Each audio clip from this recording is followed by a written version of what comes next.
Hey there, in this video, we're tackling a common problem that many developers encounter when writing unit tests for React components in a Next.js project using Jest and React testing library.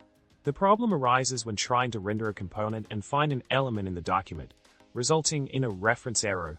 Document is not defined message during testing. Frustrating, right? Now, let's jump into the solution. The error mentioned could be related to the npm package nwsapi, causing document-related issues in the test environment.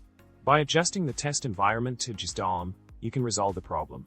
Make sure to check the provided resources like the npm package page and GitHub issues for further insights on this specific issue.